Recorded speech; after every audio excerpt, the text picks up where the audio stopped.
Bismillahirrahmanirrahim. Assalamualaikum warahmatullahi wabarakatuh. Alhamdulillahi rabbil alamin. Wa bihi nasta'inu ala umuri dunya waddin. Wassalatu wassalamu ala asyrafil anbiya'i wal mursalin. Allahumma shalli wa sallim ala nabiyyina Muhammad wa ala alihi wa ashabihi ajma'in wa man tabi'ahum bi ihsanin ila yaumiddin. Amma ba'd. Bapak-bapak, Ibu, para jamaah Masjid Al-Muhajirin rahimani wa rahimakumullah. Alhamdulillah, segala puji dan syukur marilah kita panjatkan atas kehadirat Allah Tabaraka wa Ta'ala. Pada kesempatan malam hari ini kita bisa meluangkan kembali waktu terbaik kita untuk duduk berkumpul dalam majelis ilmu yang mubarak ini. Insyaallah Ta'ala kita akan melanjutkan pembahasan kita ad-durusul muhimmah li'ammatil ummah, pelajaran-pelajaran penting untuk segenap umat, karya Samahatul Syekh Abdul Aziz Ibn Abdillah bin Baz rahimahullah ta'ala, dan kita dipandu oleh syarahnya atau penjelasan kitab ini oleh Fadilatul Syekh Dr. Profesor Dr. Abdul Razak bin Abdul Muhsin Al-Abbad Al-Badr hafidhahullah ta'ala. Ya, terakhir yang bersedia kita sampai pada pelajaran ke-14 ada surah Al-Asyar, yaitu tentang nawaqidul wudu, pembatal-pembatal wudu. Pembatal-pembatal wudu yang sudah disebutkan oleh beliau ada berapa? Ada 6. Sittah nawaqidul wudu, sittah pembatal-pembatal wudu itu ada 6. Dan alhamdulillah yang lalu sudah kita rampungkan. Nah, setelahnya ada satu permasalahan yang dibahas oleh Syekh Ibn Baz di dalam kitabnya ini, atau ada tiga permasalahan yang dibahas sesudah pembatal wudu sebagai tambahan keterangan, masih kaitannya erat dengan masalah pembatal wudu.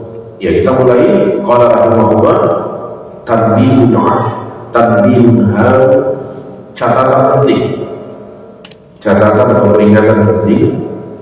Amma ghuslul mayyit, adapun memandikan orang meninggal, memandikan jenazah, fas-shahih, pendapat yang benar, annahu la yanqudul wudu, bahwasanya hal itu tidaklah membatalkan wudu.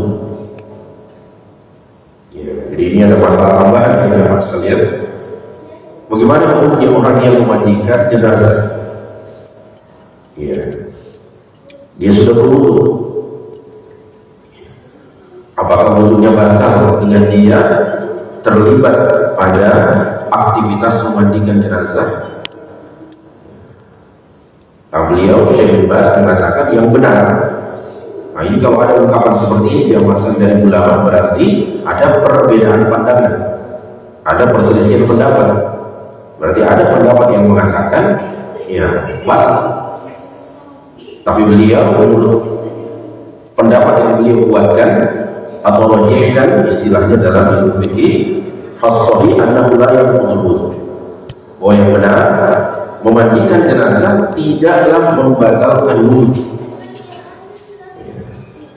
Ini pendapat yang beliau buatkan. Wa huwa qawlu aktsari ahli ilmi, dan ini menurut beliau adalah pendapat paling banyak dari para ahli ilmu, para ulama.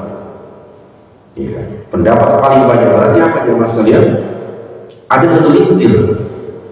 segelintir ulama yang berpendapat memandikan jenazah membatalkan wudhu. Ya, memandikan jenazah membatalkan. Namun pendapat yang beliau rojihkan, Syekh bin Baz kuatkan adalah tidak membatalkan wudhu. Kira-kira apa alasannya beliau menguatkan pendapat ini? Beliau mengatakan ini ada min dalili ala dzalik. Karena tidak adanya dalil.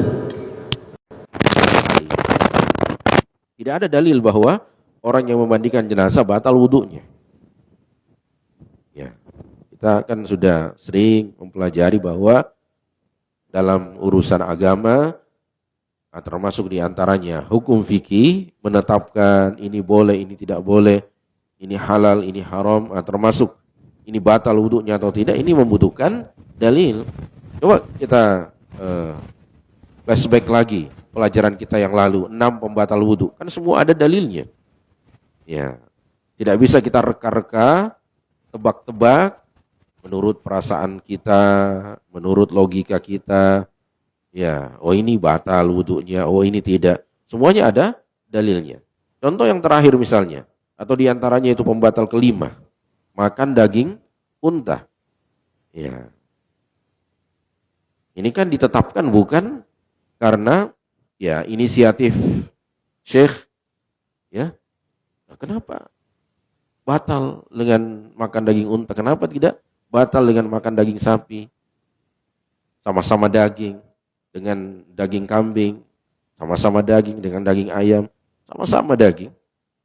Ya, kan seperti itu. Mau menetapkannya itu harus berdasarkan dalil. Memang ada hadisnya bahwa Nabi ditanya ya oleh seorang sahabat, atawadda'u min luhumil ibil, apakah saya harus berwudu? Ya. Kalau habis makan daging unta, dan Nabi mengatakan na'am. Iya, harus berwudu. Nah, itu ada dalilnya.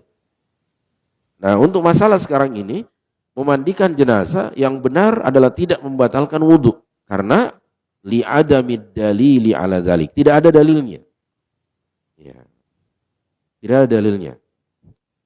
Bahwa yang bertugas memandikan jenazah batal wudhunya.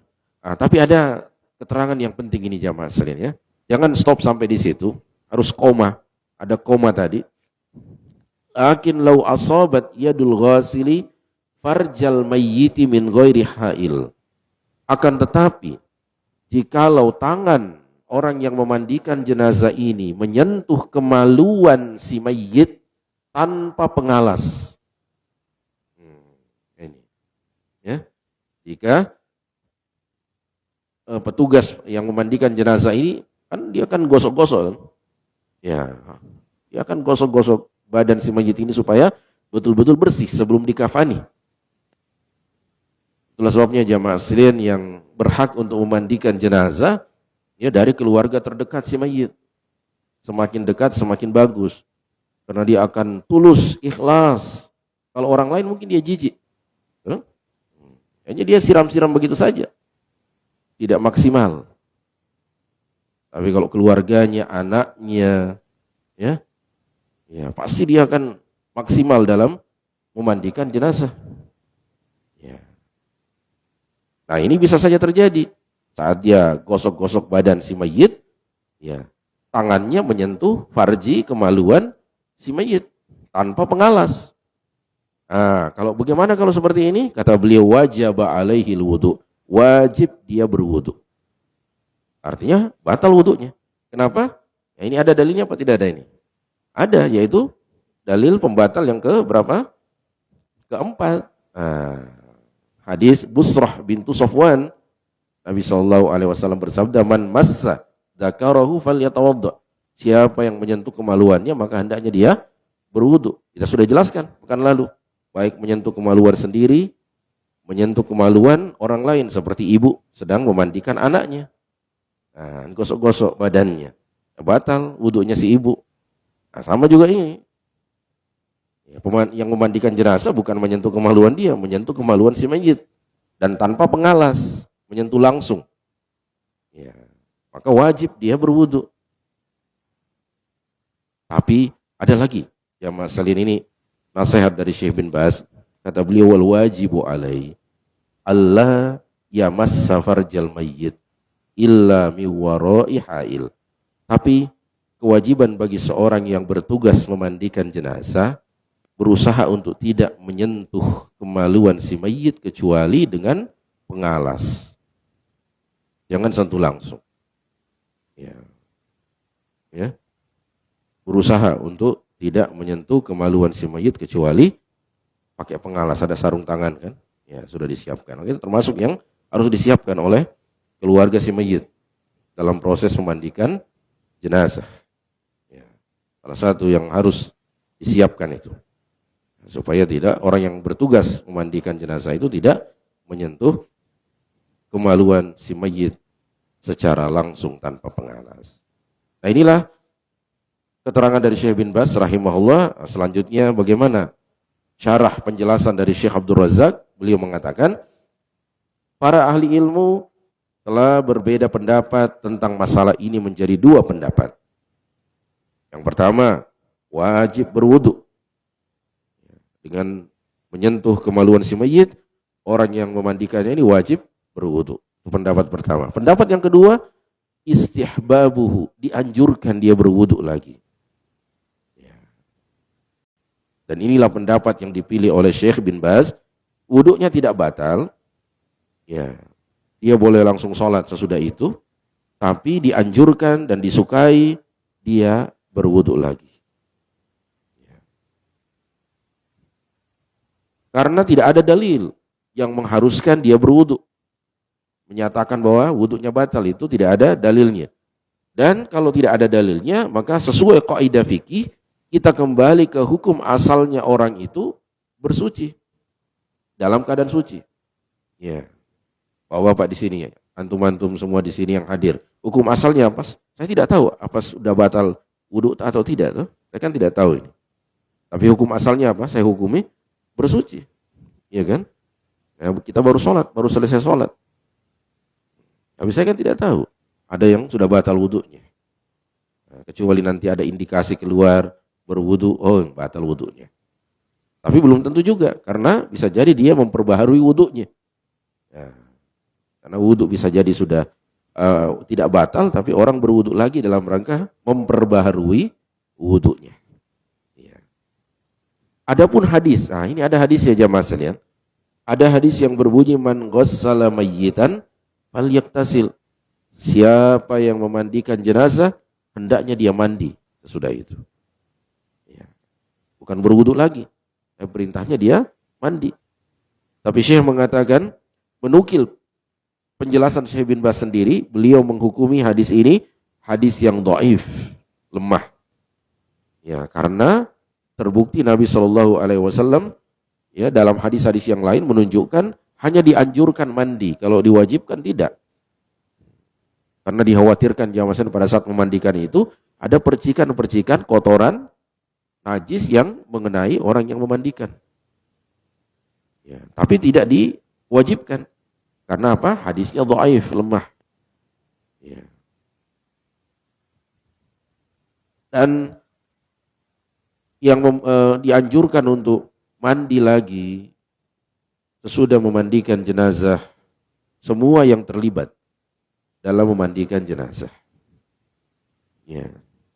Apakah yang memang menggosok-gosok badan si mayit atau cuma menyiram-nyiramkan air dengan timba? Ada yang bertugas satu orang nyiram-nyiramin atau pakai selang.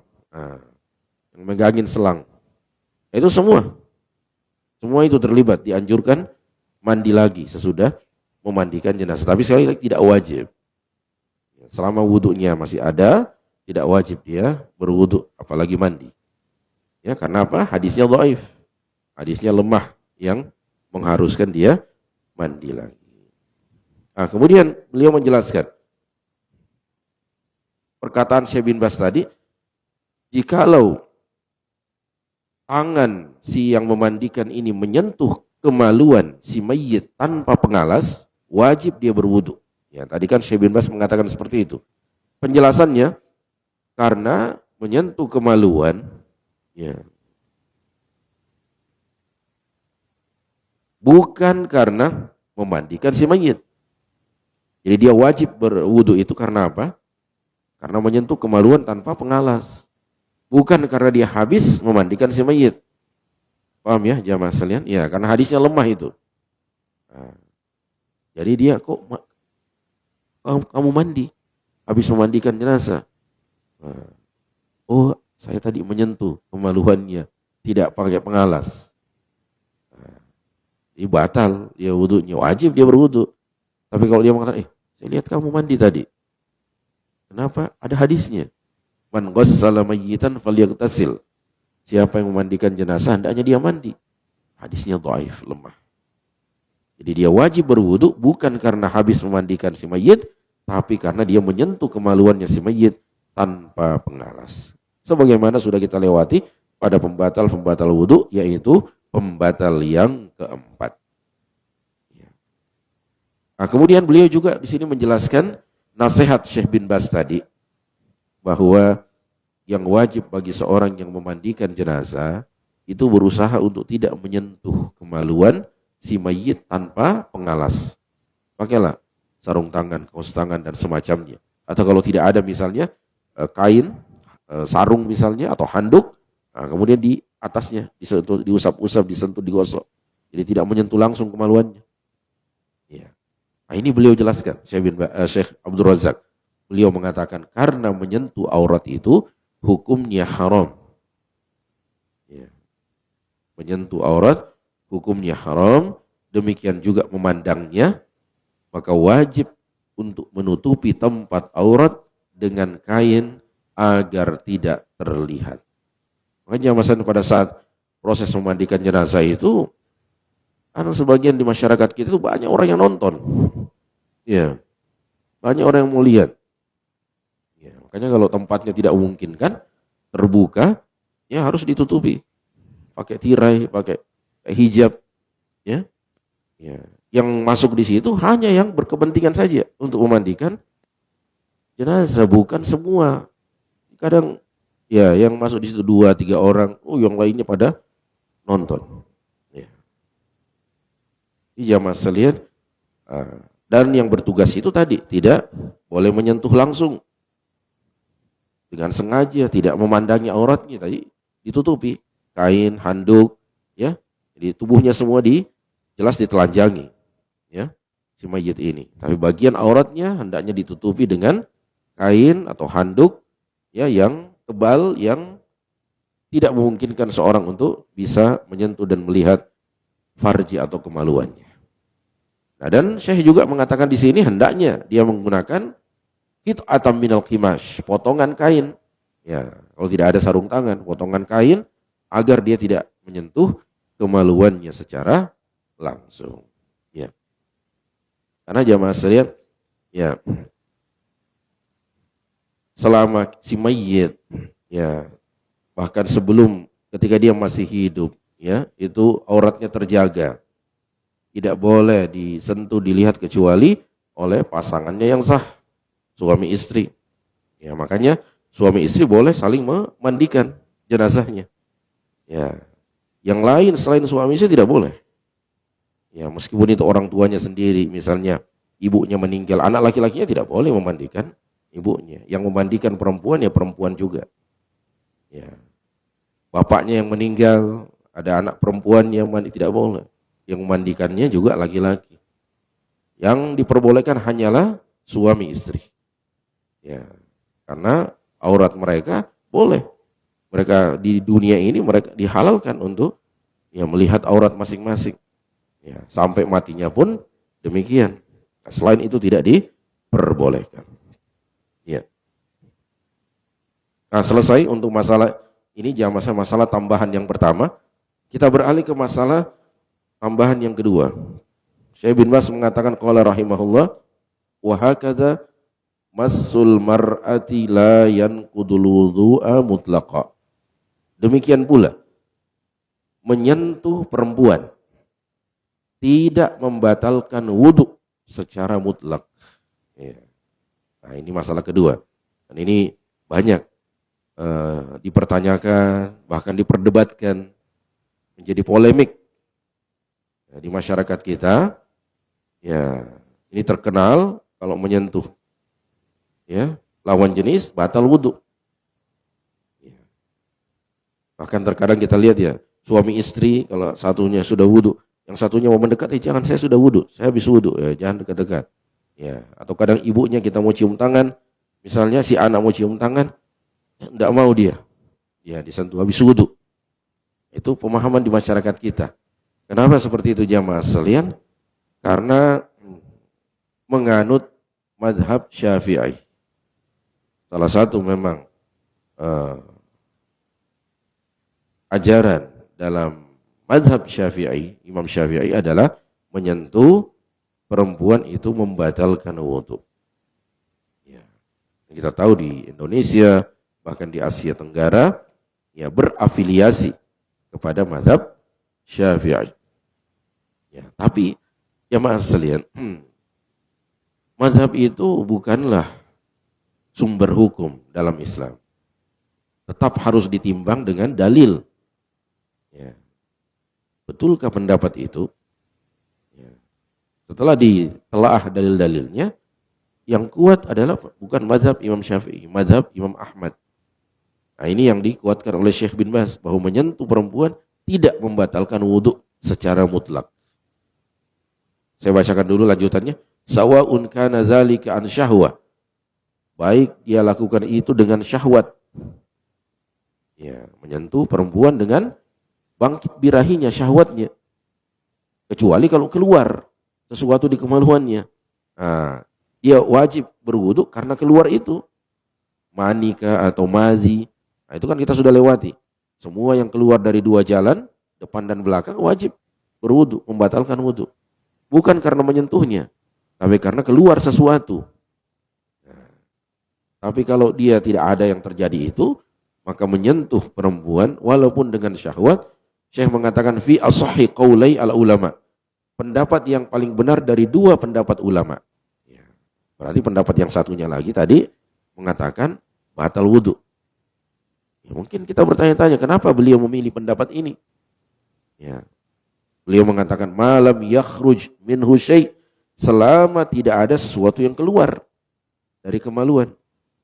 Kenapa? Li'annan nabiyya sallallahu alaihi wasallam qabbala ba'dha nisa'i.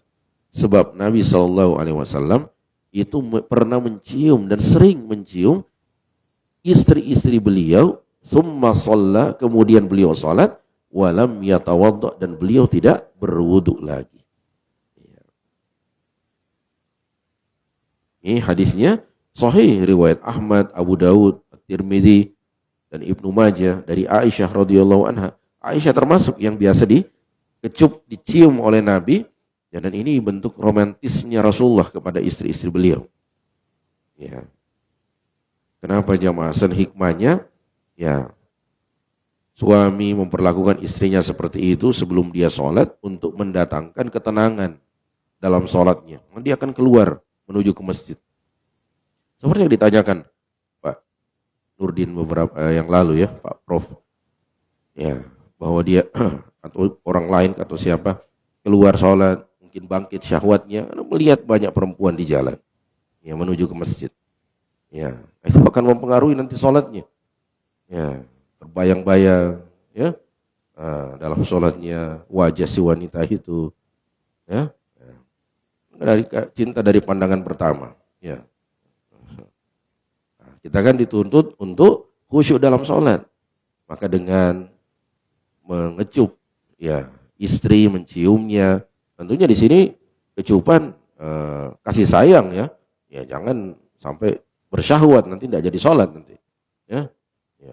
Lanjut, hanya tidak pergi sholat, jangan, ya, ini bentuk romantismenya Rasulullah kepada istri beliau, ya, dan memberikan pembelajaran kepada umat bahwa tidak membatalkan wudhu. Habis itu beliau langsung sholat dan tidak berwudhu lagi. Ya, andai kata menyentuh wanita itu membatalkan wudhu, niscaya Rasulullah sebelum sholat mesti berwudhu dulu. Kalau ada yang mengatakan, itu kan istrinya beliau, ya, bagaimana dengan wanita lain? Rasulullah tidak pernah menyentuh wanita yang bukan mahramnya. Kita tidak ada jumpai riwayat, ya, Rasulullah menyentuh wanita yang bukan mahramnya.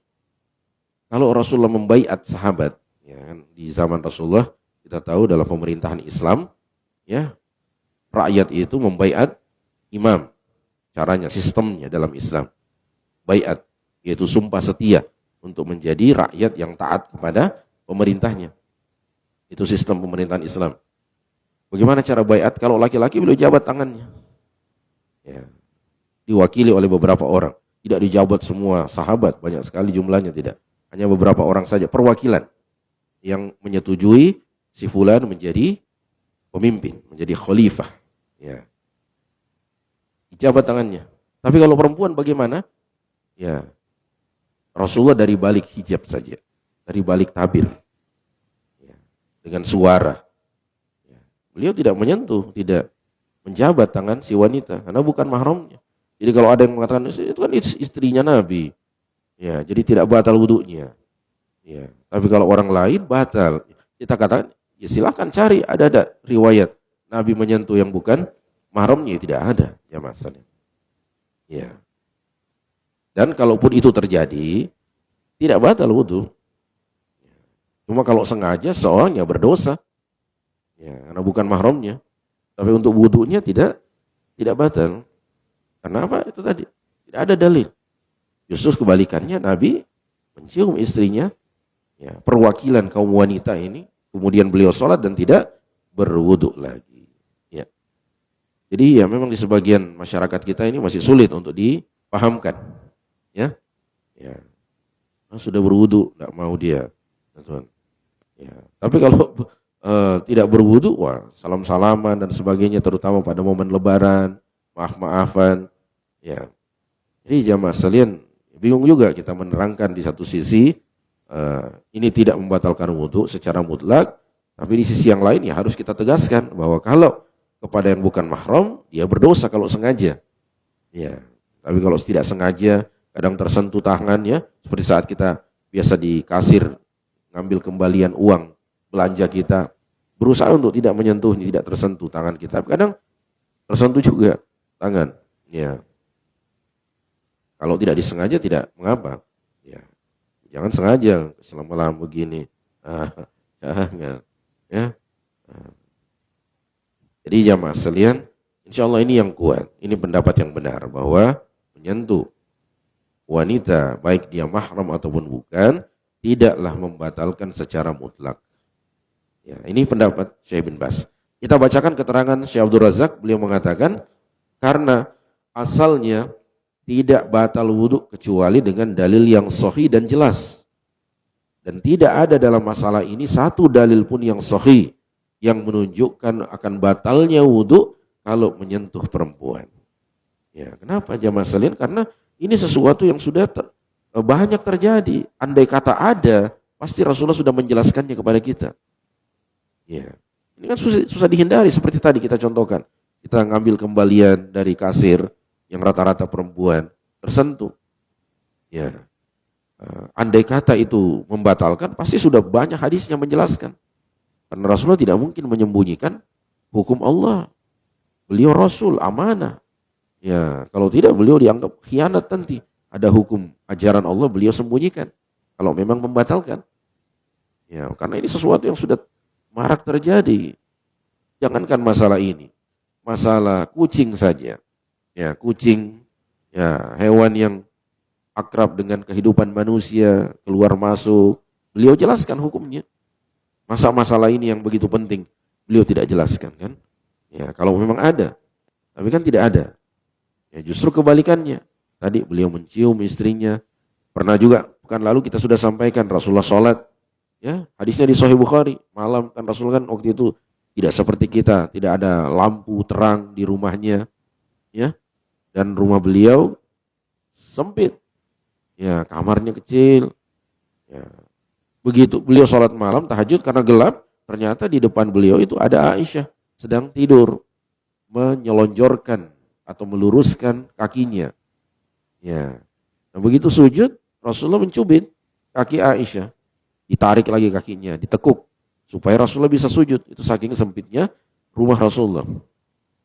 Ya, karena kita sudah membahas bahwa Rasulullah itu bukan tipe orang yang hidup bermegah-megahan. Beliau memilih pola hidup zuhud. Ya, padahal beliau mampu kalau ingin hidup bermegah-megahan. Nah, itu saking sempitnya kamar Rasulullah. Nah, sisi pendalilan yang lain itu tadi, andai kata menyentuh wanita itu membatalkan, tidak mungkin Rasulullah melanjutkan sholatnya. Ya, ini menyentuh, berapa kali tuh dia habis dicubit, ya, Aisyah menekuk kakinya, Rasulullah sujud. Nanti bangkit, Aisyah meluruskan lagi kakinya. Ya, nanti turun sujud, dicubit lagi. Ya, dan di hadis itu dikatakan wa yauma idzin laisa fiha masabih, dan pada hari itu tidak ada lampu di rumahnya Rasulullah. Ya, jadi gelap. Ya. Gelap jamaah sekalian. Nah, itu pembahasannya di situ. Di antara dalilnya. Andai kata itu membatalkan wudhu, pasti sudah dijelaskan dalam hadis-hadis yang terkenal. Ya. Nah, ini alhamdulillah selesai untuk tambahan masalah yang kedua. Ada lagi satu masalah yang dibahas oleh beliau, Syekh bin Baz rahimahullah. Beliau mengatakan, amma qaulullah subhanahu wa ta'ala fi ayatai an-nisa wal ma'idah.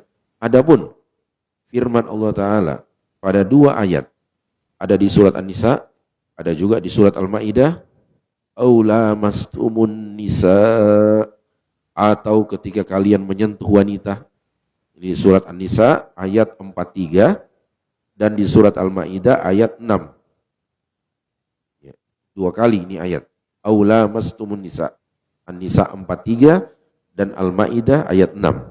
Nah, ini dalilnya nanti. Mazhab Syafi'i itu ayatnya ada.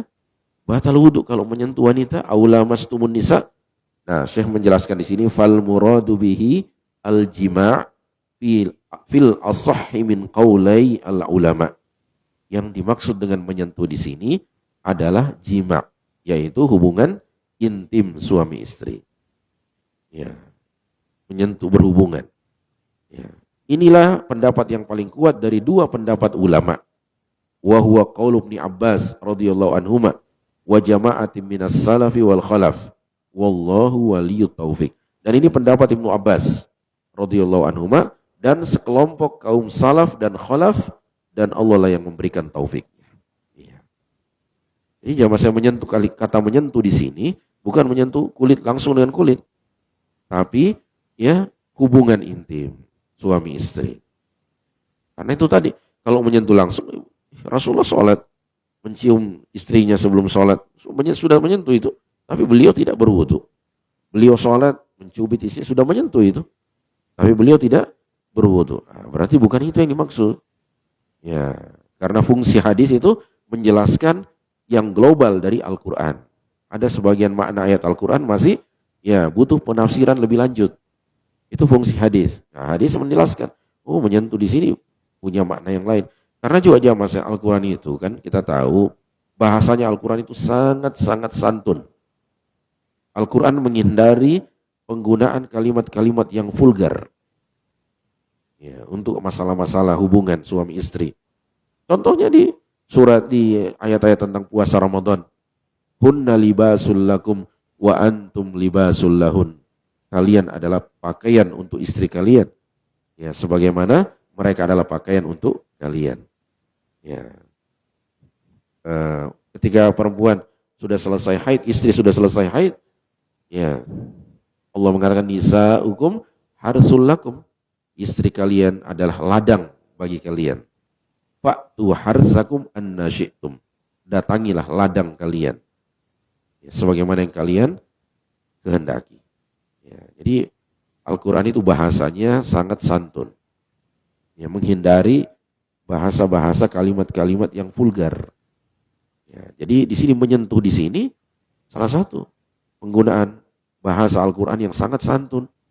Ya, yang harus kita tafsirkan lebih lanjut. Oh, ternyata yang dimaksud menyentuh bukan sebatas menyentuh kulit dengan kulit.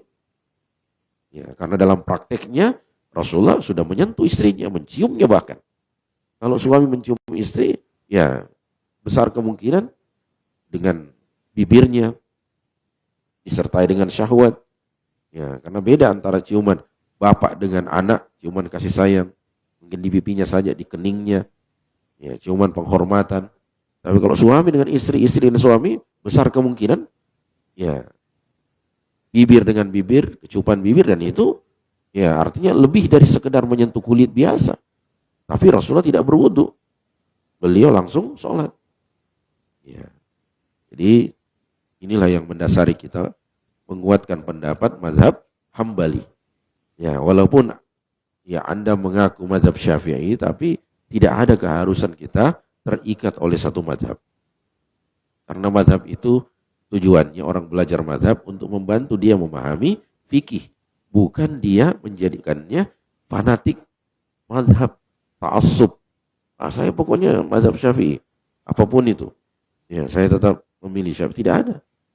Dalilnya seperti itu dalam Al-Quran. Ittabi'u ma unzila ilaikum min rabbikum.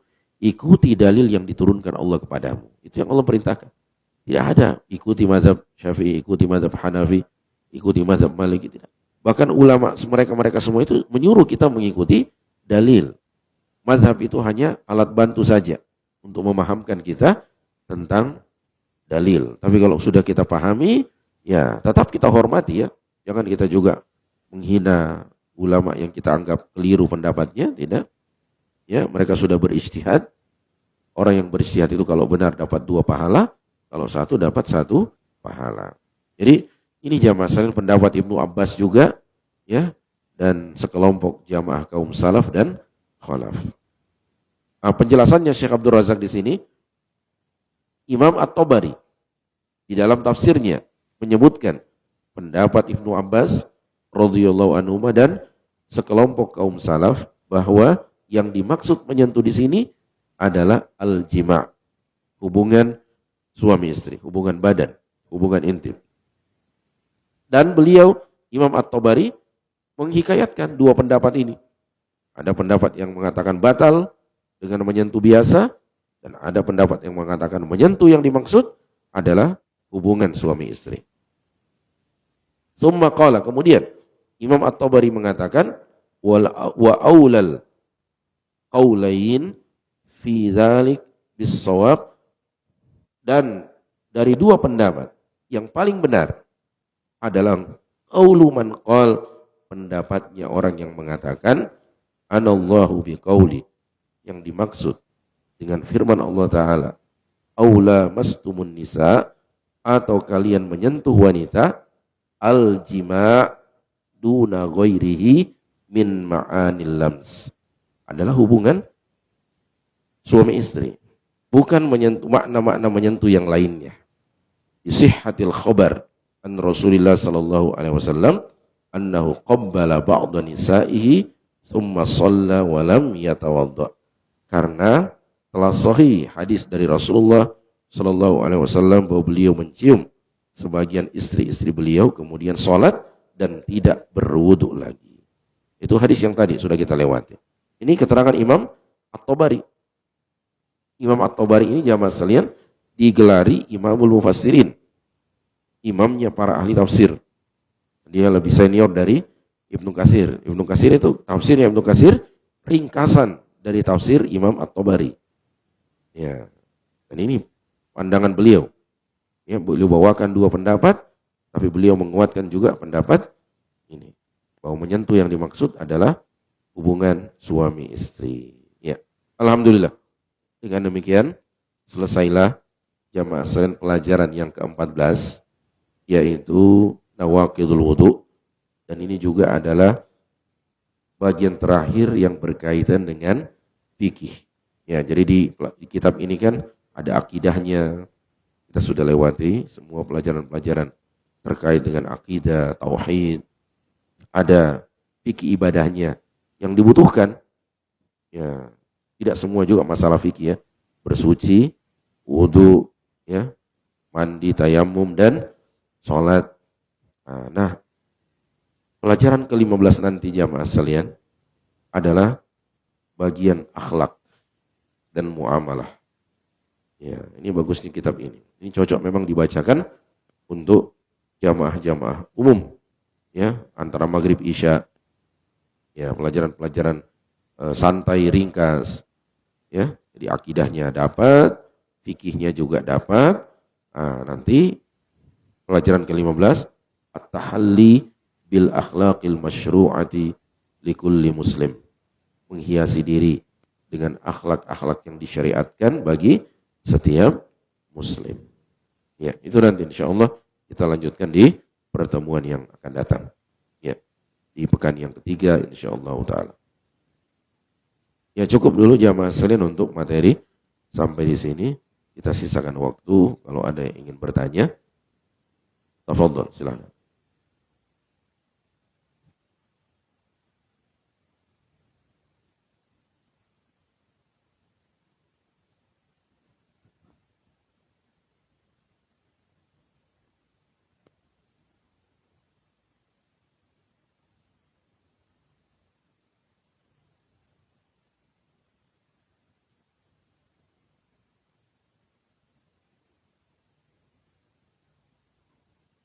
Ya. Waalaikumsalam warahmatullahi. Oh, ya.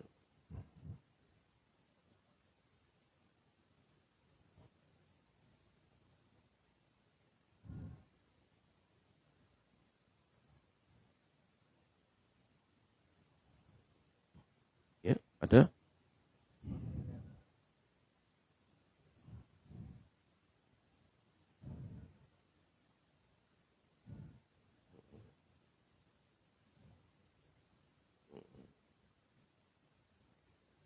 Satu kali saja, Pak. Ya. Yang mandi pokoknya memaksimalkan. Sudah digosok semuanya termasuk daki-dakinya. Ya. Satu kali saja, tidak ada pengulangan mandi. Ya, ini termasuk kesalahan, Pak. Ya. Termasuk bid'ah di dalam memandikan jenazah, adanya pengulangan. Ada pengulangan sholat juga itu. Sebagian daerah, saya lupa istilah bahasa Bugisnya, tapi biasa ada imamnya datang masuk ke tempat pemandian, dia sholati di situ. Ya, ya kan? Saya lupa istilah Bugisnya itu. Nah, nanti baru sholat jenazah kalau sudah di kafani. Nah, itu sudah tidak ada. Ya, contohnya dari Rasulullah satu kali saja semuanya mandi. Pada saat itu sudah dimaksimalkan memandikan itu. Termasuk juga ada pertanyaan baru beberapa hari yang lalu juga. Jadi ada seorang yang meninggal, kalau tidak salah dari Kendari itu. Terus mau dipulangkan ke sini, ke Makassar. Dia sudah dimandikan di sana jelas. Biasanya kalau memang dibawa jenazah itu dari satu tempat ke tempat yang lain kan itu sudah dimandikan, sudah dikafani. Tapi sampai di sini orang tuanya ingin memandikan lagi. Karena ada orang tuanya di sini.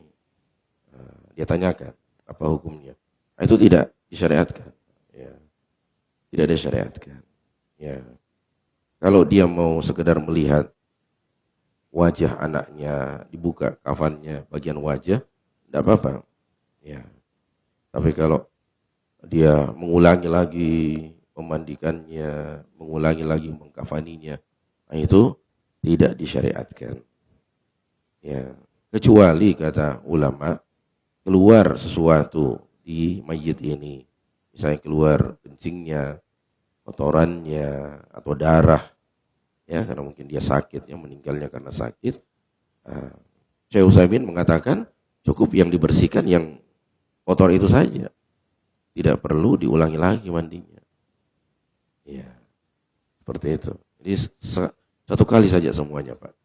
Satu kali saja mandikan, mengkafani, menyolatkan. Nanti kalau sudah siap semuanya, baru kita solatkan. Tidak ada lagi tuh seperti kebiasaan tadi itu, masuk di tempat pemandian, disolati ya oleh imam setempat, itu tidak ada. Ya. Banyak bid'ah-bid'ahnya Pak dalam masalah pengurusan jenazah itu. Ya, makanya penting untuk salah satu yang wajib kita pelajari adalah tata cara ya penyelenggaraan jenazah sesuai tuntunan sunnah Rasulullah Shallallahu Alaihi Wasallam. Itu diantaranya yang harus kita pengurus masjid atau DKM itu mengupayakan itu agar kemudian petugas-petugas pemandian jenazah, penyelenggaraan jenazah lah secara umum, bukan memandikannya saja, itu sudah memahami tuntunan sunnah Rasulullah. Karena banyak sekali yang bercampur dengan adat istiadat. Ya, seperti itu Pak. Jadi 1 kali saja mandikannya. Terserah istilahnya mandi apa tadi, salah mandi ini. Jelas pada saat memandikan sekali saja itu sudah kita maksimalkan, bersihkan semuanya. Ya, makanya tadi kita sampaikan yang terbaik adalah yang kerabat terdekatnya, paling dekat, anaknya misalnya. Karena dia akan ikhlas, dia akan semaksimal mungkin memandikan orang tuanya, membersihkan sebersih-bersihnya.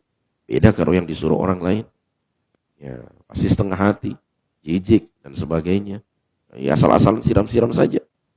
Nah, seperti itu. Nah, bagaimana? Oleh tidak tahu hukumnya, nah, dia harus belajar.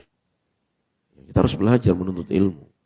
Rajin membaca, nonton video ustadz-ustadz kita tentang memandikan jenazah itu sudah banyak. Banyak sekali. Ya, silakan. Yang penting kita mau belajar, sudah ada semua itu. Ya, tayangannya.